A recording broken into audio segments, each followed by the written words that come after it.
আসসালামু আলাইকুম। সবার আগে বাছাই করা 10টি আন্তর্জাতিক খবর জানিয়ে দেব। প্রথমেই থাকছে শিরোনাম। তবে তার আগে অনুরোধ থাকবে ভিডিওটিতে একটি লাইক দিবেন।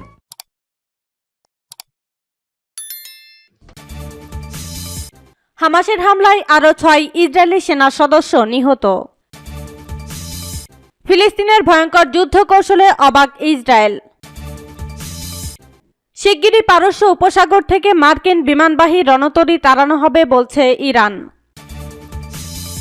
যুক্তরাজ্যের বিশ্বাসঘাতকতার শিকার আফগান বিশেষ বাহিনীর 200 সেনা। চিন্তায় বাইডেন ভোট দেবে না আরব মুসলিমরা। এবং সর্বশেষ জানিয়ে দেব, গাজায় ধ্বংসযজ্ঞ দ্বিতীয় বিশ্বযুদ্ধে জার্মানির চেয়ে ভয়াবহ বলছে ইইউ। শুনছিলেন সংবাদ শিরোনাম, এখন বিস্তারিত। হামাসের হামলায় আরও 6 ইসরায়েলি সেনা সদস্য নিহত। হামাসের হামলায় আরও 6 জন ইসরায়েলি সেনা সদস্য নিহত হয়েছে। এ নিয়ে ফিলিস্তিনি স্বাধীনতাকামী সংগঠনটির হামলায় নিহত আইডিএফ সদস্যের সংখ্যা 104 জন ছাড়িয়েছে। খবর টাইমস অব ইসরায়েল। ইসরায়েলের প্রতিরক্ষা মন্ত্রণালয় জানায়, গাজার খান ইউনিস এলাকার একটি স্কুলের কাছে হামাস যোদ্ধাদের সাথে ইসরায়েলি বাহিনীর লড়াই হয়। এ সময় রকেট হামলায় আইডিএফের 5 সেনা সদস্য নিহত হয়। এ ঘটনায় 4 জন আহত হয়েছেন। এর মধ্যে একজনের অবস্থা আশঙ্কাজনক। অপর আরেকটি হামলায় প্রাণ যায় ইসরায়েলি প্যারাট্রুপার ব্রিগেডের এক সদস্যের।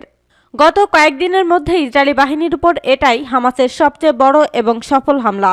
গত 7 অক্টোবর ইসরায়েলি ভূখণ্ডে হামাসের হামলার পর গাজায় ব্যাপক ধ্বংসযজ্ঞ শুরু করে ইসরায়েল।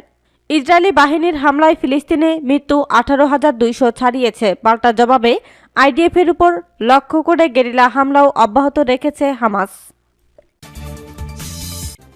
ফিলিস্তিনিদের ভয়ঙ্কর যুদ্ধ কৌশলে অবাক ইসরায়েল। যুদ্ধের ময়দানে প্রতিদিনই সক্ষমতা দেখাচ্ছে ফিলিস্তিনি যোদ্ধারা। ইসরায়েলি বাহিনীর বিরুদ্ধে নতুন নতুন অস্ত্র ব্যবহারের পাশাপাশি দীর্ঘমেয়াদে যুদ্ধ করার প্রস্তুতি নিচ্ছে তারা। এতে অবাক হচ্ছেন সমর বিশ্লেষকরা। এ বিষয়ে ইসরায়েলি সমর বিশ্লেষক ইয়োভ জিতুন এক নিবন্ধে লিখেছেন, লড়াইয়ের ময়দানে হামাস প্রতিদিনই সক্ষমতা দেখিয়ে যাচ্ছে। তাদের শক্তিমত্তা দেখে অবাক হয়েছে ইসরায়েলি প্রতিরক্ষা বাহিনী। ইসরায়েলকে চলতি ডিসেম্বরের শেষ কিংবা জানুয়ারির শুরুতেই যুদ্ধ শেষ করার ডেডলাইন বেঁধে দিয়েছে যুক্তরাষ্ট্র। কিন্তু জিতুন মনে করেন, বাইত হানুন হামাসের শক্ত ঘাঁটি না হওয়ার পরও যে ভয়ঙ্কর যুদ্ধ হয়েছে তাই ইঙ্গিত দেয় হামাসের হাত থেকে গাজা মুক্ত করতে দীর্ঘ কয়েক মাস সময় লাগবে। তুর্কি বার্তা সংস্থা আনাদোলু এজেন্সি এ খবর জানিয়েছে। তিনি আরও লিখেছেন, যদিও ইসরায়েল 2007 সাল থেকেই গাজার শাসন করা হামাসকে উৎখাত করতে চেয়েছে, কিন্তু মাঠের লড়াইয়ে ইসরায়েলি বাহিনী প্রতিদিনই হামাসের সক্ষমতা দেখে অবাক হয়েছে। হামাস একটি সত্যিকারের সেনাবাহিনী। তাদের কাছে বিভিন্ন ধরনের আরপিজি শেল সহ লক্ষাধিক অস্ত্র রয়েছে। হামাসের কাছে উন্নত রকেট লঞ্চার, বিস্ফোরকবাহী ড্রোন ও আক্রমণকারী ড্রোন রয়েছে, যেগুলো মূলত গত দশকে গাজা উপত্যকায় বিধ্বস্ত হওয়া ইসরায়েলি সেনাবাহিনীর স্কাই রাইডার ড্রোনের অনুলিপি হিসেবে তৈরি করা হয়েছে। জিতনের মতে উল্লেখিত অস্ত্রগুলোর বাইরে হামাস যোদ্ধাদের কাছে machine gun, Kalashnikov rifle, Dragunov sniper rifle, উন্নত যোগাযোগ যন্ত্র, বিভিন্ন মান ও আকারের বিস্ফোরক ডিভাইস এবং অগণিত পরিমাণ অস্ত্র ও সামরিক সক্ষমতা রয়েছে। এদিকে ইসরায়েলের সামরিক বাহিনী সম্প্রতি কয়েকটি ভিডিও প্রকাশ করে দাবি করেছে হামাস যোদ্ধারা আত্মসমর্পণ করেছে। প্রথমে ভিডিওতে দেখা গেছে এক ব্যক্তি শুধু আন্ডারওয়্যার এবং স্যান্ডেল পরে দাঁড়িয়ে আছেন। তার ডান হাতে একটি রাইফেল, বাঁ হাতে একটি ম্যাগাজিন রয়েছে। শিগগিরই পারস্য উপসাগর থেকে মার্কিন বিমানবাহী রণতরী তাড়ানো হবে বলছে ইরান। ইসলামী প্রজাতন্ত্র ইরানের নৌবাহিনীর প্রধান ব্রিগেডিয়ার জেনারেল শাহরাম ইরানি জানিয়েছেন, খুব শিগগিরই এই অঞ্চল থেকে মার্কিন বিমানবাহী রণতরীগুলোকে তাড়ানো হবে। গোটা অঞ্চলে অস্থিরতা ও বিশৃঙ্খলা ছড়িয়ে দিতেই মার্কিন রণতরীগুলোকে পাঠানো হয়েছে বলে মন্তব্য করেন তিনি। সম্প্রতি হরমুজ প্রণালী দিয়ে পারস্য উপসাগরে প্রবেশ করেছে মার্কিন বিমানবাহী রণতরী ইউএসএস হোয়াইট ডি আইজেনহাওয়ার। এর আগে গাজা যুদ্ধে ইসরায়েলকে সহযোগিতা করতে মার্কিন যুক্তরাষ্ট্র ভূমধ্য সাগরে ইসরায়েলের কাছাকাছি এলাকায় 2টি বিমানবাহী রণতরী মোতায়েন করেছে। ইরানের নৌবাহিনীর কমান্ডার অ্যাডমিরাল শাহরাম ইরানি আজ আরও বলেছেন, মার্কিন বিমানবাহী রণতরী সমীকরণ পাল্টে দিতে এই অঞ্চলে এসেছে বলে শোনা যাচ্ছে, কিন্তু ইরান এসবে চাপ অনুভব করে না। তিনি বলেন, মার্কিন রণতরী এসেছে এ অঞ্চলের সহিংসতা উস্কে দিতে। তারা নিজেদের অশুভ স্বার্থ হাসিলের লক্ষ্যে সামরিক শক্তি বাড়াচ্ছে। ইরানি নৌবহরের গোটা বিশ্ব পরিভ্রমণের সক্ষমতার প্রতি ইঙ্গিত করে তিনি বলেন, যাত্রাপথে বিশ্বের কোথাও কাউকে বাধা মনে করে না ইরান। ইরানের জন্য সব জলপথই নিরাপদ বলে মন্তব্য করেন তিনি। সূত্র পার্স টুডে। যুক্তরাজ্যের বিশ্বাসঘাতকতার শিকার আফগান বিশেষ বাহিনীর 200 সেনা। আফগান বিশেষ বাহিনীর প্রায় 200 জন সেনার সদস্য আবার তালেবান নিয়ন্ত্রিত এলাকায় ফিরছে। এসব সদস্যরা যুক্তরাজ্যের হয়ে আন্তর্জাতিক সম্প্রদায়ের জন্য কাজ করত। যুক্তরাজ্য তাদের প্রশিক্ষণ এবং অর্থ সহায়তা করত। এসব সদস্যের অনেকেরই যুক্তরাজ্যে যাওয়ার কথা থাকলেও যুক্তরাজ্য তাদের সেই কথা না রাখায় তালেবান নিয়ন্ত্রিত নিজেদের মাতৃভূমিতে ফিরতে বাধ্য হচ্ছে তারা। যুক্তরাজ্যের একজন সাবেক জেনারেল স্যার রিচার্ড ব্যারন এই ঘটনাকে বিশ্বাসঘাতকতা এবং দুঃখজনক বলে অভিহিত করেছেন। আফগান বিশেষ বাহিনীর এই সেনা সদস্যরা পাকিস্তানে পালিয়ে গেছে। বলা হচ্ছে তারা পাকিস্তানে যত আফগান শরণার্থী আছে তাদের জন্য হুমকির কারণ হবে। অন্যদিকে এই ঘটনাকে আফগান মানুষের জন্য হুমকি নয়, বরং হাজার হাজার আফগানকে নিরাপত্তা দেওয়া হবে বলে দাবি যুক্তরাজ্যের। জেনারেল ব্যারন, যিনি 12 বছর ধরে আফগানিস্তানের ব্রিটিশ সেনাবাহিনীর হয়ে দায়িত্ব পালন করছেন, তিনি বিবিসিকে বলেন, আফগান সৈন্যদের স্থানান্তরিত হওয়ার বিষয়টি যুক্তরাজ্যের জন্য চরম ব্যর্থতা। এই ঘটনা প্রমাণ করে আমরা জাতি হিসেবে অযোগ্য। একে বিশ্বাসঘাতকতা বলেও মন্তব্য করেন ব্যারন। বলেন, এই বিশ্বাসঘাতকতার মূল্য দিতে হবে সেসব সেনাদের যারা আমাদের সঙ্গে কাজ করেছেন। হয় তারা মারা যাবে, না হয় সারা জীবন তাদের জেলে কাটাতে হবে।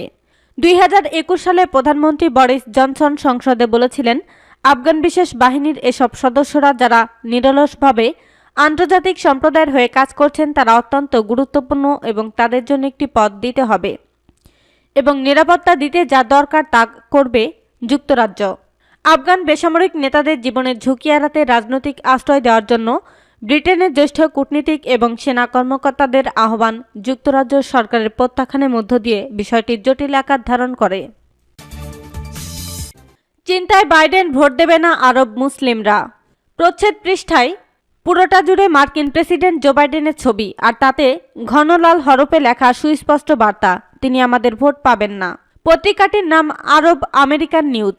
মিশিগানের ডিয়ারবর্ন থেকে প্রকাশিত দ্বিভাষী এই সাপ্তাহিক পত্রিকায় গত সপ্তাহে এটিই ছিল প্রধান খবর। সেখানে বসবাসরত বিপুল সংখ্যক আরব ভাষাভাষী লোকজনের বার্তাটি ছিল এমনই।